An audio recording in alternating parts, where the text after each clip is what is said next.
Arbin, si duket skuadra në stërvitje pas fitores ndaj Shelbourneit, e para në fazën kryesore të UEFA Conference League, që realisht tërhoqi shumë vëmendje jo vetëm në vendin tonë, por edhe në Shqipëri, Kosovë e gjet ju.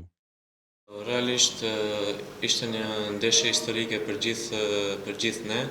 Ishte fitoria e parë në një kompeticion evropian për Shkëndijën dhe të gjithë u gëzuam jashtëzakonisht shumë. Mirëpo futbolli asnjëherë nuk ka fund dhe gjithmonë fokusi duhet të jetë te ndeshja e radhës. Kështu që ne nuk kemi shumë kohë për të festuar atë fitore, do të fokusi të jetë për ditën e nesërme.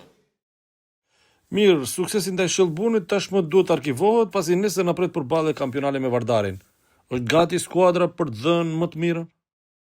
Atë që thash më herët, që futbolli nuk ka fund dhe gjithmonë do të fokusohesh te ndeshja e radhës. Dhe ndeshja e radhës për ne është derbi, kështu që normalisht derbi duhet të fitohen, kështu që ne të gjithë jemi të përgatitur maksimalisht. Mendon se ky është momenti i Shkëndijës pasi një triumf ndaj Vardarit, pas atij në Europë do ta nxirrte lider në renditje dhe me një moral shumë të lartë për vazhdimin e kampionatit. Normalisht Shkëndija është e projektuar për kampion dhe në momentin që e projektuar për kampion çdo ndeshje ke si objektiv 3 pikësh.